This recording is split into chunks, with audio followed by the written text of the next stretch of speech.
Bismillahirrahmanirrahim. Inna fi khalqis samawati wal ard wa ikhtilafil layli wan nahari la ayats li ulil albab. الذين يذكرون الله قياما وقعودا وعلى جنوبهم ويتفكرون في خلق السماوات والأرض ربنا ما خلقت هذا باطلا سبحانك فقنا عذاب النار. So my friends, brothers and sisters, I'm presuming we also have, Allah subhanahu wa ta'ala has created an amazing universe. Expanse without us and amazingly intricate and infinitely minute within us. You know, have you ever seen, there's a presentation that they have where they magnify, the outer, extremities of space, and then they demagnify and they go into the smallest and smaller and smaller and smaller. Mind-boggling. So Allah subhanahu wa ta'ala, in this verse, He mentions the creation of the heavens and the earth, changing the day and the night. And He mentions that in the observation of these things, there are signs, not for everyone, but for people of ulul albab, the people of lub, the people of reflection. Now, we want to look a little bit. We're so busy looking at these phones, we can't even come to a masjid without these phones, anymore. I also have one. I'm not going to say, but it's amazing. Could you imagine life without your phone? Not in this day. It will be very difficult. But not as difficult as for him, I think. Do we realize that 40 years ago, 50 years ago, the President of the United States did not have a mobile phone. And you know what? He did a much better job back then than these guys with a mobile phone. Anyway, that's a whole other issue. But Allah subhanahu wa ta'ala mentions this creation of the heavens. So we want to think about that. The reason I brought that up is because we are so busy looking at these gadgets. We're disconnected with reality. We're living in a surreal world, And I have a whole, not only me, there's so many studies and so many people have dedicated, huge research and huge discourses on the dilemma. It's known as the medical dilemma of the 21st century is digital addiction. If you leave your house without your phone, then what happens?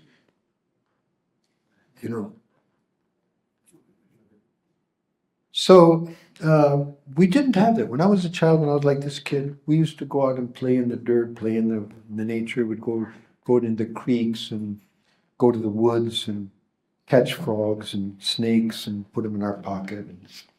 We had connection with nature as children. And I feel that I was very... Mic a little bit further away from you. Further? Yeah, just away. A bit. Yeah, that should be good. Okay. So we had connection with nature and we used to, look at that and ponder over it and be affected by that. But we don't have that anymore. It's very rare. But Allah subhanahu wa ta'ala in numerous places of the Quran, the Quran is full of discourse of the creation. Look at أَفَلَا يَنْظُرُونَ إِلَى الْإِبْلِ كَيْفَ خُلِقَتْ. Look at these camels, how they were created. Have you seen a camel? Yeah? Did you ever think about, look at it. Did you know that a camel can go 50 miles? He can smell water 50 miles away. He can go for days and days in a burning desert without water. And think about it, a little kid like this can sit on a camel, hut, hut, hut, and the camel goes. Sit down, he sits down. Now if this camel just kind of thought for a while, wait a minute, why am I letting this little kid push me around? Go, stop. Yeah. Just throw him off my back and be done with it. But he doesn't. Who has created that situation that you're able to ride on that camel and give him orders and prohibition and he's obeying you?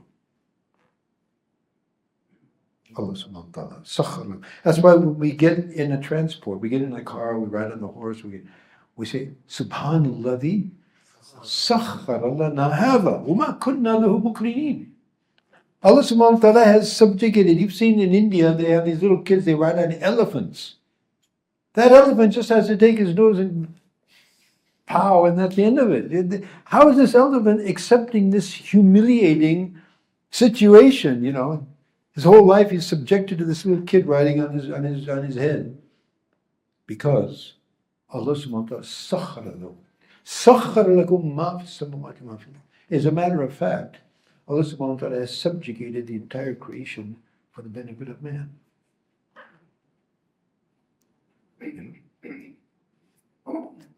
Now let's go back to the creation of the heavens and the earth. Little science course here. By the way, how would you define science? Would somebody like to define science for me?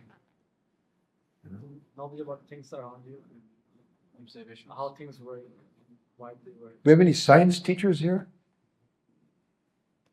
Scientists? No? Well, it's basically, they usually tell you something like this. It's like the study of the physical world and interactions of things. And that's from a perspective of the materialist, the one whose basis of life is material. The modern sciences that we see in the world, actually, the precursor of all of these scientists, I don't say that Muslims invented all science, but science that was available previous to Islam, and then the Muslim scientists who, by the way, there was no such thing as an alim and then a scientist. All the scientists were ulama, without any exception, because we only had one system of ta'lim. We didn't have, this is dini ta'lim, this is dunyawi ta'lim. There is a concept in Islam called ilmun nafi'a, beneficial knowledge. Anything, any information that we can benefit from, al-hikmah talatul mu'min, fahuwa haqqu biha haythu wajadaha.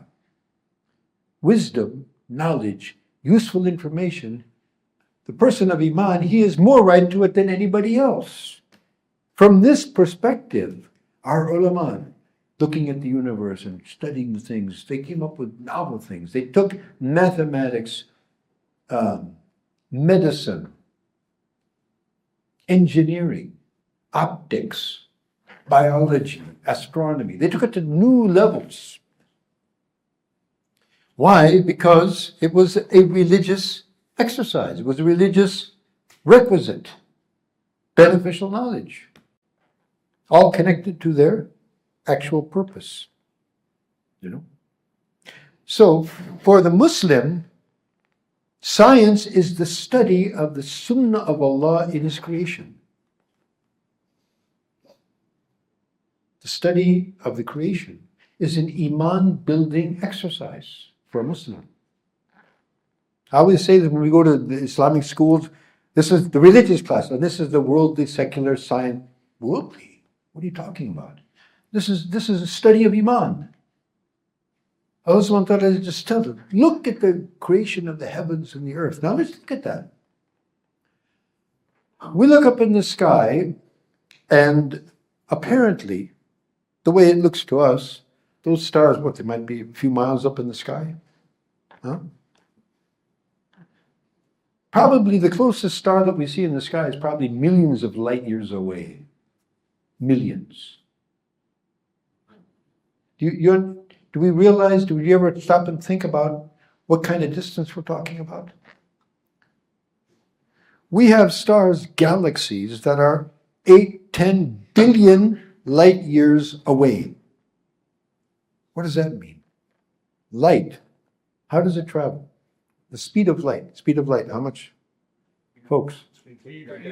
Huh? 3.6 times. Man is so weak, you know, if you have two people speaking, you can't understand what's going on. Allah subhanahu wa ta'ala hears the voices, inner, outward voices of the entire creation. He's aware of everything, subhanAllah. 186,000 miles per second. Second. Tunk. Light will go around the earth around 20 times. Can you imagine that? We can't imagine that. So the light that we see, it's actually, it takes some time, but it's instantaneous for us, you know. But it actually has a speed. It has to reach our eye before we see it. So this light has been traveling how long? Let's look at this. 186,000 miles per second. Let's look at a minute. Multiplied by 60. Now how much have we got? 186,000 times 60. How much do we get? Yeah. Back in the old days, people would do that in their head, but now, yeah, do it. Let's see how much we get. Huh? 11 million. 11 million plus, right? 11 million miles. Light has traveled in how long? A minute. Okay, in an hour times 60, that's pretty easy. That's around 60 million plus, you know. 669 million. That's an hour. That's just an hour. You can't even imagine that. Flying in a spaceship, how long would it take you to fly that? Maybe our great-great-great-great-great-grandchildren would see the day when the spaceship reaches, you know, something like that. We're not talking about a minute. We're not talking about an hour. We're not even talking, now a day. Can you imagine a day? Now 24 times that, then a week, then a month. Mind-boggling. A year, light year. It's off the charts. You know, zeros from here to the end of the masjid. We're not talking about 1 light year. We're talking not a million. We're talking about billion, 8 billion light years. This light has been traveling. That star that we see, it burned out billions of years ago. Billions of years ago, it finished. Now we're seeing the light. SubhanAllah. You know, Allah said, look. Who made this? It just happened like that? And how many of these billions and billions and billions of stars do you see? By the way, when's the last time you heard of a traffic accident in the galaxies? How many cars have you got in Lahore? You got, what, 10 million people here? Suppose you have, for every 10 people, you got a car. I think at least, okay, you got 1 million cars. How many accidents do you have every day? Can't even count them. Okay, how many billions and trillions and quadrillions of stars are floating around for billions of years? In that, how many accidents you hear about? None.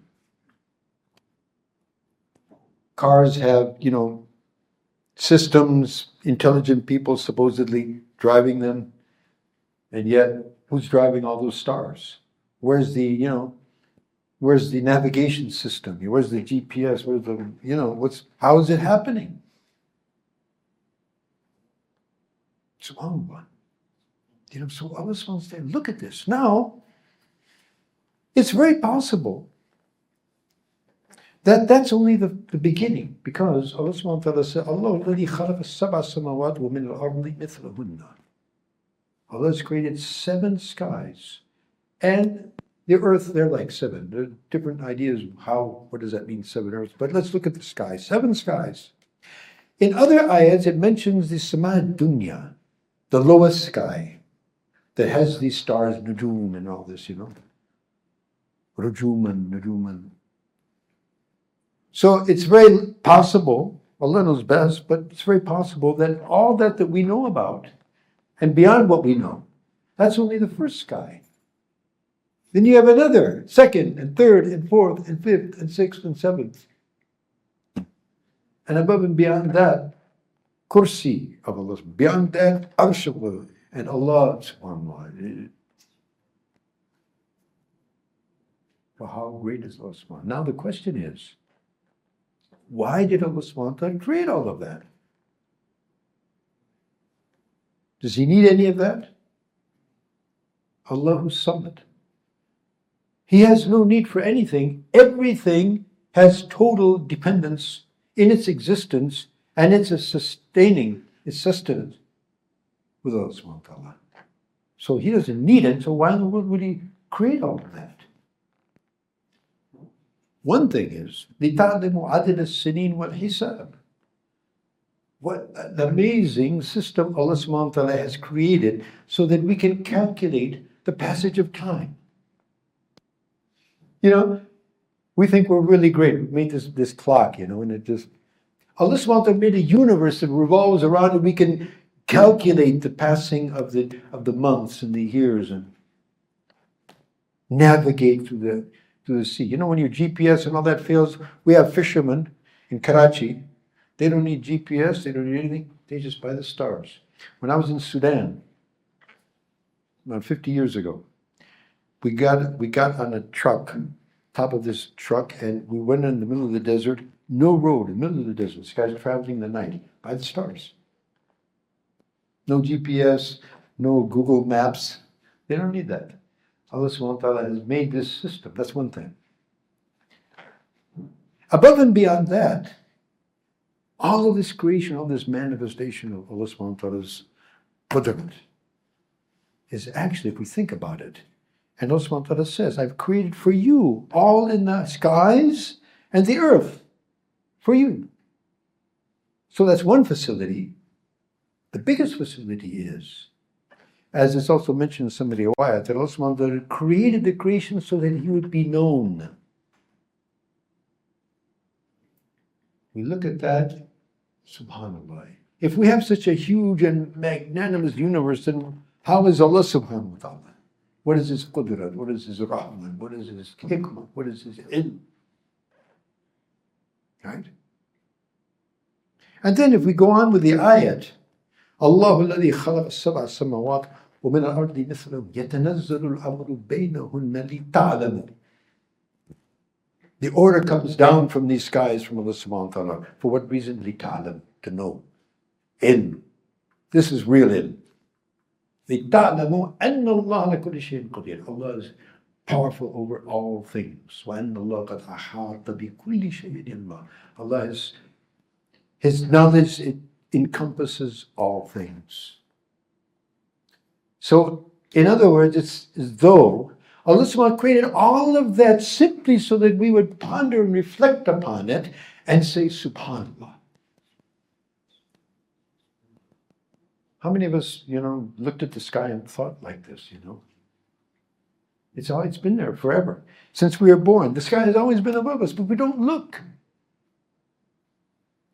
Trees growing up around us. Did you ever just sit and look at a tree? You know what they've come up with now? They've come up with this, you know, they'll be able to have sensors that have actually shown that trees have feelings. If you come and you want to cut down the tree is like it gets anxiety stricken. Yeah. So, it's a living thing. It's growing. It produces fruit. It produces leaves. And the leaves dry up and they fall. New leaves come out. Who's doing that? Where's the brain? Where's the nervous system? How is that happening? Allah subhanahu wa ta'ala. So, so if we just, one poet, an Arabic poet, he says, وَفِي كُلِّ شَيْءٍ لَهُ آيَةٌ تَدُلُّ عَلَى أَنَّهُ وَاحِدٌ. In everything there's an ayat that shows that Allah is one. Everything is coming from Him. But we don't see.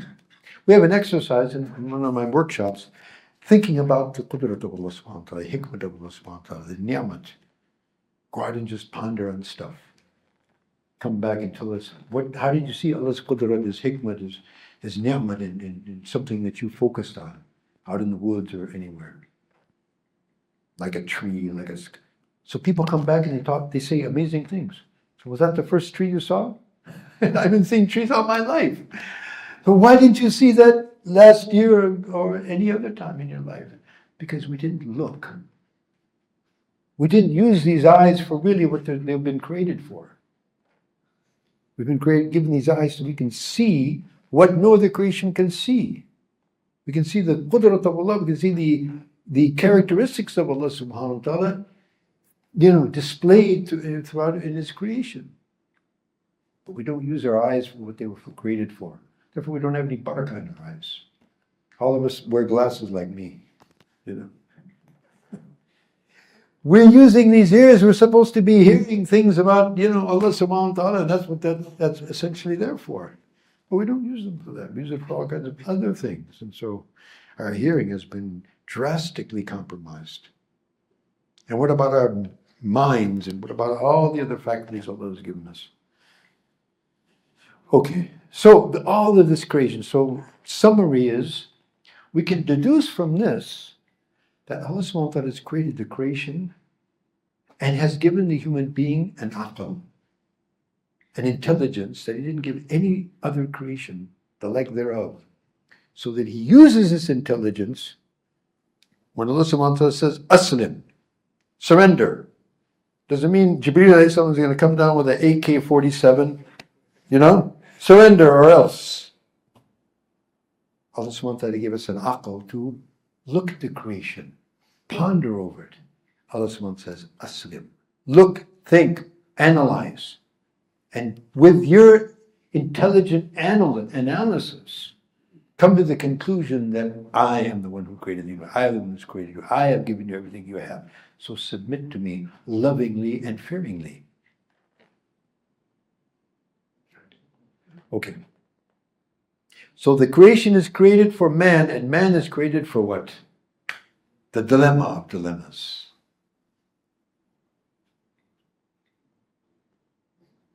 What is man? Why are we here? What are we doing here? The way we're behaving, it's as though we don't belong here. We don't deserve to be here. The way we are carrying on our behavior in the world.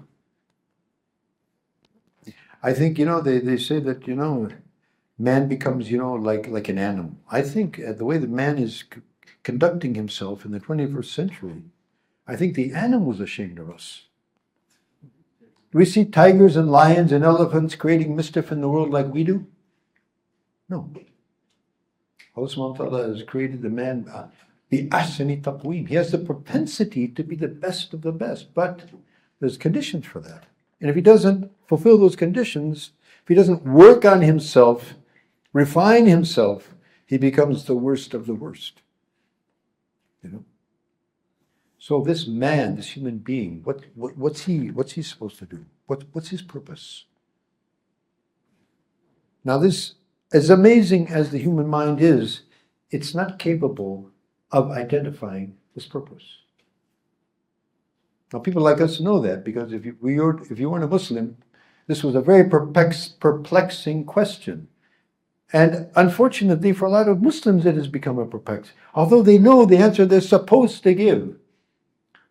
But if they're going to be honest with themselves, yeah, I know what I'm supposed to say, but I can't really say that. We're supposed to say what?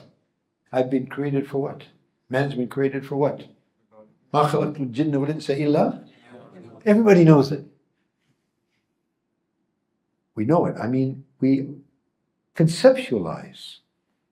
But let's look at what that means. إِلَّا لِيَعْبُدُونَ. This is a verb. It's a verb. We call it in the Arabic language فعل مضارع. It means something that I'm doing now and I'm continuing with it. للتجدد والاستمرار, continuously. So Allah subhanahu wa ta'ala says, I've created everything for you, and I've created you for as my special slave and servant. And so you are supposed to be, in acknowledgement of all that I've given you, existence and sustenance and ni'mah. Just think about this. My friends say, we're going to have a little refreshment. Grapes, bananas, mangoes, peaches, chicken tikka. We say in Arabic. All these different flavors and meats and foods and drinks and lassi and patani kya. No, Allah subhanahu wa ta'ala could have created us like the cows and the sheep. Okay, little light refreshment, we're going to go out in the pasture, graze, and come back. Khalas. Like the cows or the sheep. Possible, no? They do it. They do it their whole life. They don't. If you put biryani in front of a sheep, he's not going to. I don't know, Pakistani sheep, would they like biryani? American sheep would never touch it. So Allah subhanahu wa ta'ala could have done that very easily. It's what he does for all the other things. A lion, if you give him biryani, is he interested in that?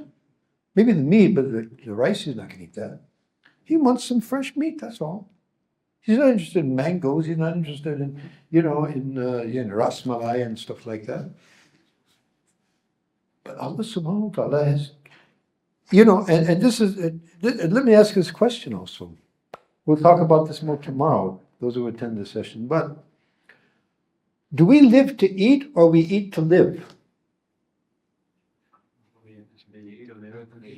We're supposed to eat to live, but So what is what we're supposed to, and what is actually what the reality? Here in Pakistan, do we eat to live or do we live to eat? Let's be honest. And as a result of that, we have a lot of problems. Did you know that the Indian subcontinent in general, it's some of the, if not the highest consequence of heart disease, diabetes, etc., in the world. Hyderabad, Deccan in India, I don't know if it still is, but it was holding the record for the highest level of heart disease in the entire world. And Hyderabadi food, Hyderabadi biryani, what are they? Shahi Tokre. These are all Hyderabadi dishes. My wife is Hyderabadi, so I know all about it. Pakodi bacon and all this stuff. Very delicious, but that's all it's about. What mazaya. Is it helping you? Is it giving you fuel to perform righteous action? That's what food is supposed to do. It's the fuel for the human being to perform righteous action. We eat, to live, to serve. That's what it's about. But Allah subhanahu wa ta'ala is so kind. He says, okay, I know you're going to get tired of just, dal chawal. So I'm giving you all these different kinds of things, so that you thank me more and more and more. In shakartum la azidannakum. If you go on giving me gratitude, I'm going to continue to increase. Therefore, the cookbooks used to be like this. Now they're like this. But unfortunately, we missed the whole concept, and mazaya.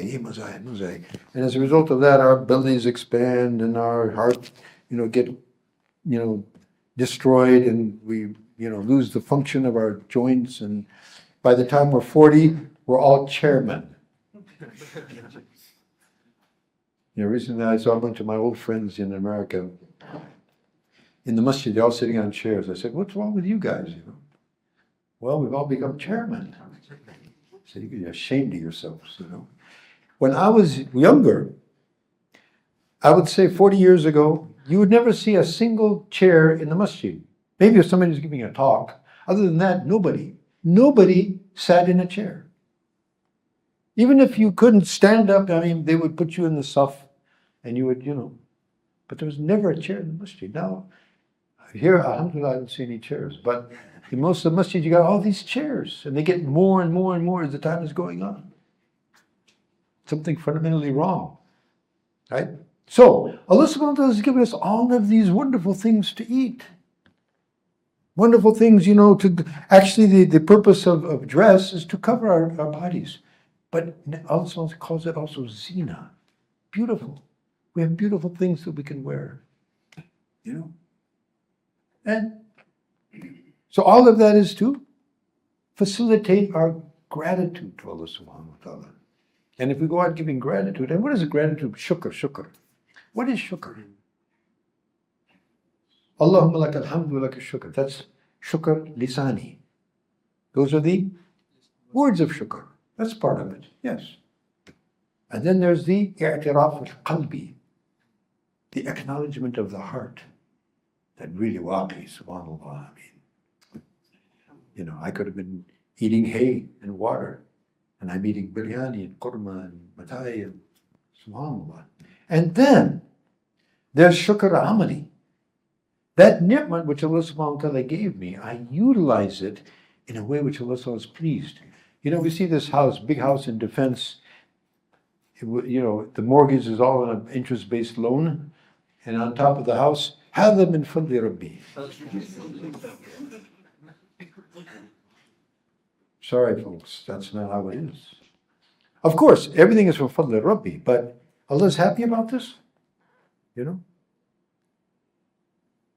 Allahu Akbar. So we have been created, we human beings, we've been created to live a life of servitude. And Allah has made it easy, and it's a beautiful life. And people there, life of servitude means, hard work and tough. Allah's made it very easy. We are very honored, very, very facilitated, khidmat and service to Allah subhanahu wa ta'ala. However, that servitude, we have this understanding which needs to be corrected. When we hear this ayat, مَا خَلَقْتُ الْجِنَّ وَالْإِنسَ إِلَّا لِيَعْبُدُونَ, people think, oh, I've been created for ibadah, to pray, to fast, hajj, zikr, umrah, etc. Ibadat. This is what we call ibadat istilahiyah. These are the ritual, the forms of ritual worship. And of course, these are the pillars of Islam. And why are they the pillars of Islam? Why not muamalat is a pillar of Islam? Why not halal haram? Why not tabligh? Why not jihad? Why not establishing the hukm of Allah in the government? All the pillars of Islam, Bunya al-Islam ala khams. You know this hadith, right? Islam is built on 5 pillars. What are they? Kalima, ibadat of the tongue. So say the kalima, announce your Islam. Iqam al-salat, establish salat, pay zakat, fasting in Ramadan, hajj, all ibadat. Why? These are the pillars of Islam. Islam is this whole system, right? But none of that is mentioned here because the whole system of Islam is a manifestation of servitude to Allah, whether it be our transactions, our interactions, our buying, our selling, our eating, our building, our marrying, our child raising, everything that we do, every activity that we do. But what is it, or how is it, how can we be trained to live a life of servitude? We need a training for that. These ibadat train us to be slaves. And the first and foremost of them is what? After the kalima, salat. Salat is a complete training of ubudiyah. That we say Allahu Akbar. What do you call that? Takbiratu tahleem. Meaning what? Before I say this Allahu Akbar, I can eat, I can talk to you, I can see my phone, see the time. Once I say Allahu Akbar, all that is haram. Haram to talk to my wife, haram to look at my phone. Everything except engaging in full, complete ibadah is haram now. It's haram for me to think of other than Allah subhanahu wa ta'ala. Unfortunately, we all do that, but we need to purify our minds and our hearts. When we say Allahu Akbar, that's why we do wudu, which is an external and internal preparation. We walk to the masjid, we should be in dhikr. Nabi Sallallahu Alaihi Wasallam says, when you're walking to the masjid, you are in salat. So looking at your phones and texting and talking and joking on your way, غير مناسب. From the time we start our wudu, we're now like we are in salat. So we're now going to the masjid, we're in dhikr, we're in tawajjuh, I'm going to meet Allah. Suppose, I have an appointment to meet the Prime Minister. Wow. How is that going to be? Or someone that you have high respect for. Or someone that you're deeply in love with. How you're preparing to meet. We're going to meet Allah subhanahu wa ta'ala 5 times a day at least. So we prepare for that. Wudu, come to the masjid. There's nawafil. There's a preparation. The most important and the most beloved way to get close proximity to Allah, Allah subhanahu wa ta'ala says in Hadith Qudsi, is those actions which Allah has made fard. Fard salat. This is the maximum medium for me to get close proximity with Allah subhanahu wa ta'ala. So we prepare for that. We have sunan ratiba. Sunan before, nafils. We have sunan after. But the main attraction, the main event is fard salat, in which Every part of us is now supposed to be in total sync and obedience and attention to Allah. Our tongue, our mind, our heart, our hands, our body, our knees, our feet, everything, outwardly, inwardly, everything totally connected to Allah. If somebody does this 5 times a day with that kind of focus, is this person going to be ghafil? Is he going to be, incognizant of Allah subhanahu wa ta'ala? He's going to be careless in his... Every day he's doing this continuously throughout the day and night. It develops in him this kayfiyat of ubudiyah. He starts thinking of himself and seeing himself, and he starts acting and behaving like a slave of Allah. So therefore, he's cognizant of what he's saying. He's cognizant of what he's hearing. He's cognizant of what he's doing. Now, the dilemma that faces us, and probably we're all asking ourselves, well, wait a minute, I pray 5 times a day. I don't see anything like that. I get done with my salat, the first thing I do is pull out my phone and, Kayfiyat, if any, gone. To build something is very easy. I mean, very difficult, sorry. Building a masjid takes a long time. One bomb and it's gone. Destroying something is very easy. Building something is very difficult. So even if we build anything, then we get involved in this and that and it's all destroyed. We're all back to ground zero or less. But if we were really praying, we really had that khushu and khudu. Therefore Allah subhanahu wa ta'ala says, قَدْ أَفْلَحَ الْمُؤْمِنُونَ. People of Iman have succeeded. The first characteristic of those people is الَّذِينَ هُمْ فِي صَلَاتِهِمْ خَاشِعُونَ. He didn't say الَّذِينَ يُصَلُّونَ. That's all of us. And we're far away from the benchmark. Fi salatihim, within their salat, while engaged in their salat, they are khashi'un. What does that mean? There's no English word for that. Sorry, there's no such word. It's a condition of the mind and the heart that takes place when someone, is envisioning as though, as Nabi Sallallahu Alaihi Wasallam says, to worship Allah as though you see Him. It's as though you're seeing Allah, and that you can imagine, how you're going to go. It's hard to imagine, but try to imagine how one would become humble and humiliated and under the cognizance of Allah subhanahu wa ta'ala's greatness and ni'mat and rizq, etc. So if this kayfiyat is developed in salat, it's going to carry us throughout the day and the night in obedience. Therefore, inna salat tanha an fahsha wal munkar. People are saying, how do we stop sinning? How do we do it? Work on your salat, very easy.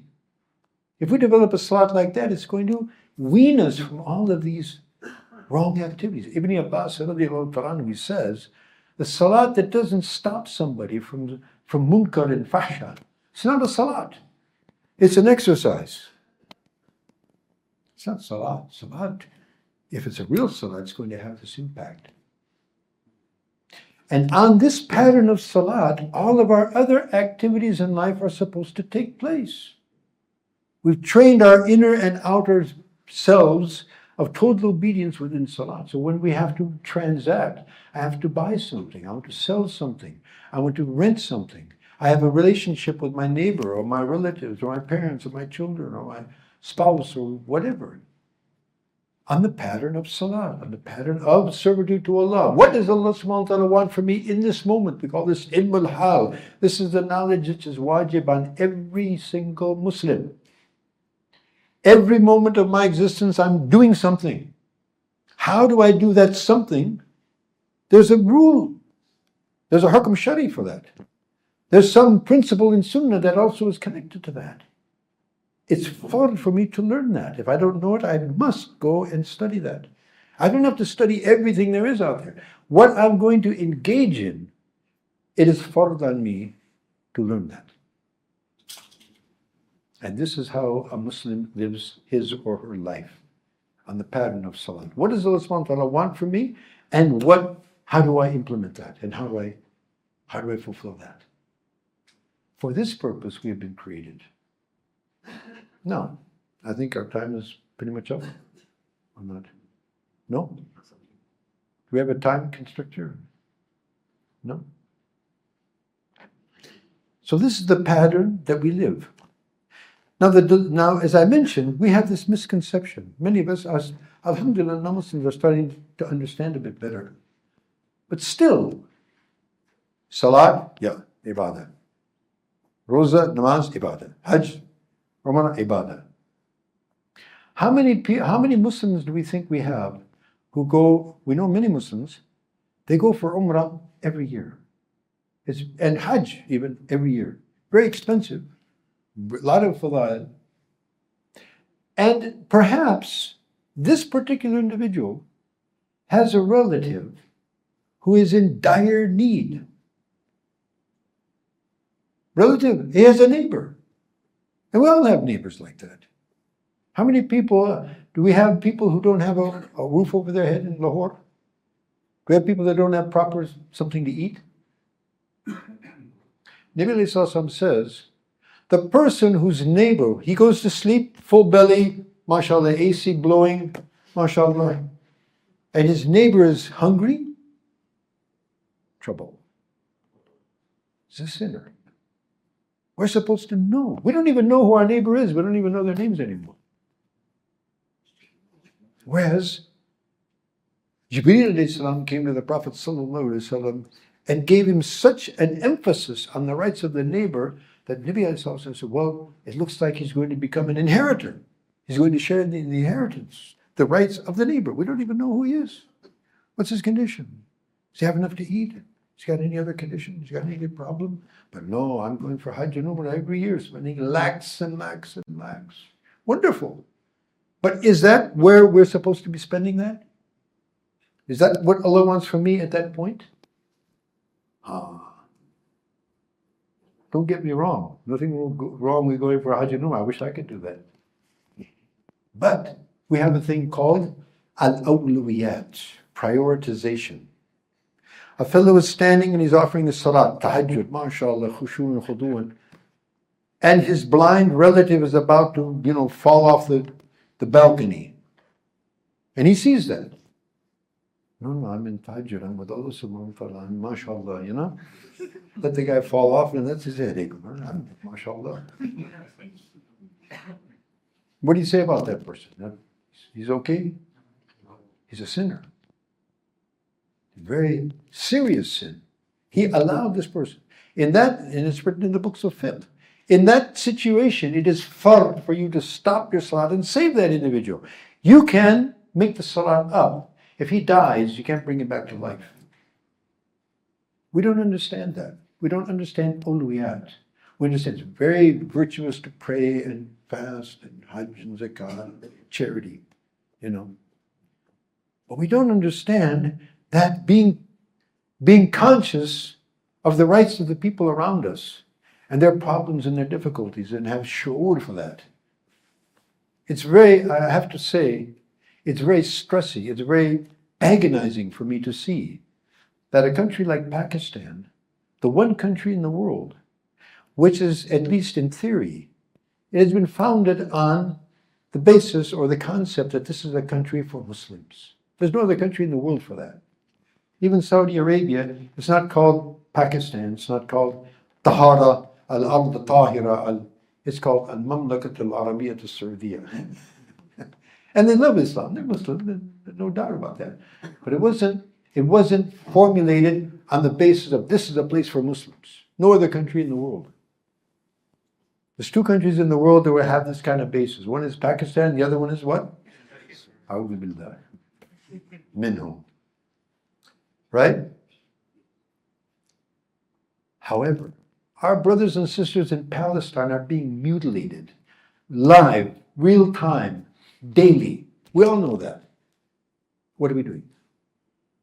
Oh, inka masala hai. Their masala is our masala. Nabi alayhi salam says that the body of the Muslims is like the body. If one small part, if your littlest finger is affected by the smallest little flame, does only the little finger get affected? The whole body is perishan. How can we sleep in the night? We're watching this real time, a genocide. Before we were Muslims, back in the 1960s, when our government was slaughtering The people in Vietnam, we couldn't bear that. Said, no, why are we allowing this? We didn't see that live time. We didn't have phones and all that. We just heard about it. The world is seeing that in real time. What are we doing about that? We need to ask that question. And we'll be responsible for that. So this is called ulwiyat of knowledge. What gives priority? You know? The one who saves a life is like he saved the life of the humanity, all of them. The one who takes one life is like he's taken the life of humanity, all of them. So these are issues that we have to think about. Like that, in my dealings, in my relationships. Do I have the knowledge? Am I actually attentive to Allah? What do you want, Ya Allah? What do you want from me now? This is called ubudiyah. And if we focus on that, may Allah give me and all of us tawfiq. Say Ameen. And we develop this consciousness. The proximity to Allah subhanahu wa ta'ala, closeness or distance, is proportionate to the level of our ubudiyah lillah. It's not our color, it's not our bank account, it's not our degree. It has nothing to do with any external thing about us. It has everything to do with the extent that we are slaves to Allah subhanahu wa ta'ala. Think about this, and I'll end. Nabi Muhammad sallallahu alaihi wasallam, of course, is ashraf al-makhluqat al-itlaq, right? He's Rasulullah, he's Habibullah, he's Karimullah, he's Safiyullah, he's all of that. And he also has khasa'is, he has peculiarities that no one else, even the prophets, have not, he alone has been gifted by Allah. Among them, and perhaps the most prolific of all of those specialities of Rasulullah, special events, is what? Isra and Miraj. No other prophet had anything like this. Allah subhanahu wa ta'ala kallam Allah Musa taklima. He spoke directly to Musa alayhi salam, and other prophets as well. But Musa is known for that. Ibrahim Khalilullah, the special relationship with Allah. But none of them were called by Allah subhanahu wa ta'ala. And we talked about those billion light years of space. Huh? When Allah subhanahu wa ta'ala called for Nabi alayhi salatu wasalam from Bayt al-Maqdis. Now think about this. When we talk about Palestine, what is Palestine? If we had time, we would really like to think about what does that mean to us? 5,000 years, Jerusalem is like a heart of civilization. It's been the center of Nubuwwah and Risala and Wahi. And from there, Nabi alayhi salatu wasalam was called up to Allah subhanahu wa ta'ala, past the first, second, third, fifth, all the seven skies, and the latch of his door was still shaking. In the light of what we know about the expanse of the universe, subhanAllah, Allahumma salli wa sallim wa barak ala hadha an-nabiy al-kareem. Right? In that maqam, Allah subhanahu wa ta'ala mentions that in Surah Al-Isra. It's also called Surah Bani Israel. There's another issue that we want to talk about, but we don't have time for that. Bani Israel is mentioned more than any other people in the Quran.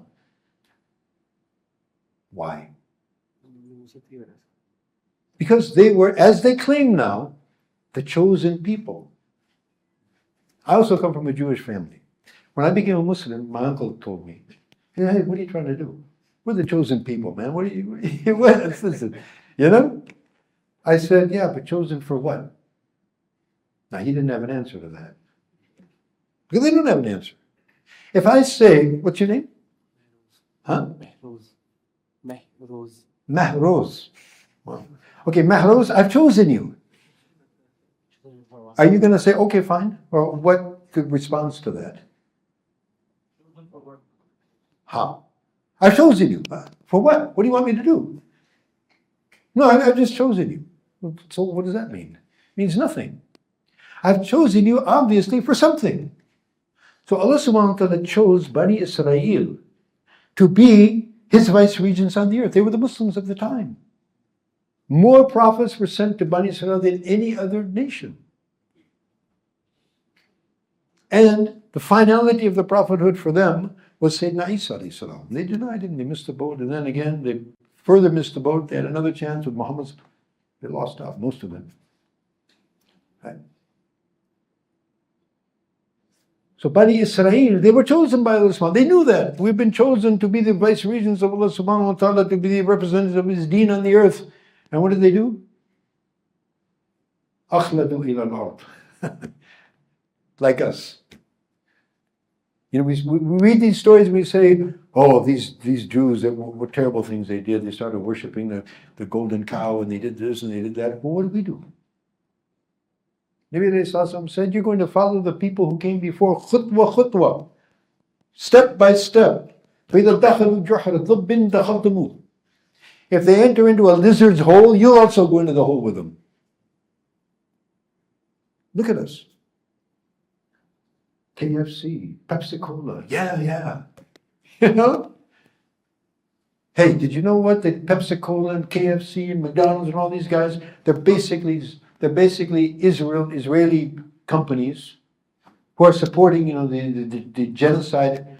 Well, yeah, but you know, so what? You know? So looking how they were also, you know, they turned their backs on Allah subhanahu wa ta'ala's orders. Musa alayhi salam said, look, we're getting man and salwa right out of the sky. Yeah, but you know, that's going to get boring. We want some dal, and we want some cucumbers, and we want some onions. Like onion and bobrichis, you know. Ajib. You're getting man and salwa out of the sky. You have to do anything with that. No, but you know, we want like the other people have. You know, they went by a qarya and they saw the people farming and said, Ya Musa, come on, let us do some. Allah's giving you rizq and sustenance like that, just qudrati, and you want to get down and humiliate yourself and plowing the land and, you know, falling behind the bullocks and the donkeys. Look at the position Allah gave you, and you want to go down. Allah says, okay, get on and be like everybody else. But what are we doing? Who are we being like? Who's our leader? Who do we follow? Whose fashion do we follow? You know, back in the 1970s, after I became Muslim, going back to America. Now, in those days, remind you, it's not like today. Today, everybody knows about Islam. You know, they see a Muslim dressed like this, they know he's a Muslim. Back in the day, nobody had a clue. Now, if you go to America, if you say fatwa, oh yeah. Did you hear it? You'll get in the news in America. The fatwa is given by the chief mufti, and everybody knows what that means. We never heard any of that stuff. Okay, back in the 1970s, I was walking the street. When we were new Muslims, so we used to be musicians and criminals of different types. So we didn't have we had to leave our old professions, and so what we used to do, we used to walk around in the street, and we used to sell things. I used to sell, you know, agarbati. That was a big thing back in the day, you know. So I used to walk around and sell that and give a lot of doubt. A lot of people accepted Islam. So one kid, he came, a young guy. He looked at me and said, hey, what kind of clothes are those? I mean, it's not like he had a problem. I mean, he's just curious, you know. Like, what kind of clothes are those? I said, that's not the question. I said, what kind of clothes are those? What do you mean? He said, everybody wears these kind of clothes. I know everybody, but why? Where do they come from? You know, I don't think you're a fashion designer yourself, so I don't think you designed those clothes, right? No. So that means that you're following somebody's fashion, right? Whose fashion are you following? Well, I'll tell you, because I know I'm from Hollywood. I know exactly how the thing works. You're following the fashion of the movie stars, the singers, all of these, you know, the most corrupt elements of society. I didn't tell him that, but I mean, you know, that's who they are. And you're fine. And I'll tell you something else. The people who are making all the money off of these, they're having a good time with you. You're spending a whole 6 months earning your hard-earned cash, and then they change the style on you. It used to be bell-bottom pants. Now it's stovepipe. Now you can't be caught out in society wearing that old-fashioned, forget it. Couldn't show your face. You know, you'd be humiliated. And these guys are having a good time with you. They're just taking all this money out of your pocket and you're just following along and changing your wardrobe every 6 months to follow the fashion. And he's looking like, wow. And it's a fact. I said, you see this? This is the fashion of who? This is the fashion of the prophets of God. You know, you see like in the church, they got the statues of what they consider Jesus and Moses. What do they wear? They all wear these long things and they wear these headgear and what have you, beards and all that, you know. Yeah. And I'll tell you something else. This fashion never changes. I don't have to worry about, you know, my kurta. Unfortunately, here in Pakistan, it's just starting to happen, you know. I'm saying, you know, like the designer kurtas and all that. Anyway, that's another issue. But I have kurtas. I have kurtas and I have jalabiyas that are 50 years old. They're still as good. It's good to go. Look just like this. It doesn't change. So we wear our clothes until they're done, they're finished. The clothes may well, you know, be inherited by our kids, you know. Anyway. So I asked him, now this is an American guy, you know. I said, so whose fashion makes more sense? He said, yeah, you're right. Look at us Muslims. The extremists, yeah. Come on, you don't have to. You're going to follow some kind of fashion. You have to follow somebody. Who are we following? Okay, leave that alone. Let's suppose that has nothing to do with it. In any field, in any of our trends in society, who's the benchmark for us?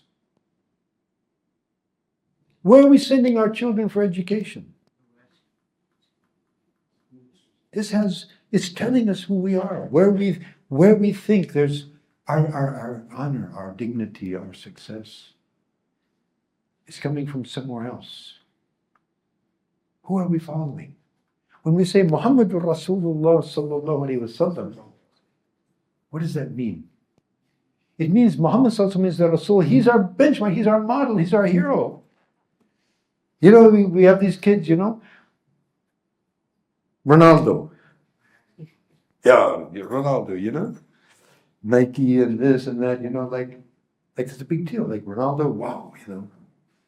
Well, Ronaldo, may Allah give him hidayah. Seems to me he's a nice guy, actually. You know? May Allah pray for him. Allah gives him hidayah, wonderful, right? But if he doesn't, and we're following Ronaldo, Allah subhanahu wa ta'ala says, you know, oh, wait, leave that. In the qabr, you're going to be asked, men nabiyuk, men rasulik. Basically, who did you follow? Who is your idol? Who is your model? Suppose, you know, you're not going to be able to say what you think, you're going to be able to say what you actually believe. Suppose in the qabr we say, who's your Rasul? Ronaldo. Who's your Rasul? You know, Michael Jackson. Or, you know, finished. Gone. You know? So it's very critical. Very critical. Who is our Lord? Who is our Rasul? Who is our model? Who is the one we look up to? Who is our example? The Prophet Muhammad sallallahu alaihi wasallam, Habibullah, Safiullah. Right? So we have to develop iman on this thing. We have to develop yaqeen on this thing. Right? And what is our way of life? Ma dinuk. What is deen, by the way? How would you define deen? System of life. Huh? System of life. System of life. Well, there's all kinds of systems of life, but is there a specific system of life? If Islam means submission to Allah subhanahu wa ta'ala, right? What is a Muslim? Active participle of Islam, which means the one who is actively submitting. That's a Muslim. And so what is deen? It's the whole system of submission. And as we just mentioned, every moment that we're engaged in anything, there's a way to do it. So everything that we do, from the time we wake up until the time we sleep. The first thing we wake up, what do we say? Alhamdulillah alladhi. We should think about that. What does that mean? First thing we say is Alhamdulillah, and then we think, I was dead. I could very possibly not have woken up. How many people go to sleep and they never wake up? They wake up in the qabr. Does it happen or not? All the time, every day. And one day, it's going to be me. So we say, Alhamdulillah, He's given us another day, another chance. Now I have another day to worship Allah subhanahu wa ta'ala, to obey Allah subhanahu wa ta'ala. And then in the night, Allahumma bismika wa ahya. Hopefully. Ahya, you'll come back to life. Maybe, maybe not. So everything in between, every activity that we're going to engage in between Alhamdulillah the ahyana to Allahumma bismika, everything that we're doing and engaging, there's a way to do it. So everything that we do is a chance for us to get closer to Allah, get higher stages in Jannah. Otherwise, everything that we do is taking us farther away from Allah and closer to Jahannam. I'll end my talk with a story, real story, in the life of the Prophet sallallahu alaihi wasallam. What happened was, the Prophet ﷺ was traveling in the desert with his companions, probably in jihad, something like that. So one Bedou, he comes in front of the Prophet ﷺ. The Prophet is riding on his camel. That Bedouin grabs the rein of that camel and yanks down the head of the camel and says, Ya Muhammad. I mean, poor guy, he didn't know adab and etiquette, hazrat, and none of that. He didn't know that. Bedouin. He says, Ya Muhammad, dullani ala amalin yuqarribuni ila al-jannah wa yub'iduni min al-nar. He says, Ya Muhammad, tell me something that's going to get me close to Jannah and get me far away from the fire of Jahannam. Prophet ﷺ said, repeat your question. Now obviously Prophet ﷺ, he heard very well, but he wants what? Listen to what this guy is asking. Right? So he says, he repeats his question. So Prophet ﷺ told him, said, اعبد الله ولا تشرك به شيئا وأقم الصلاة وأدِ الزكاة وصل الأرحام ودع الناقة. Worship Allah, don't worship anyone other than Allah, establish salat, pay zakat, be kind to your relations in one of the narrations, and kindly let my camel go. He still let the camel go.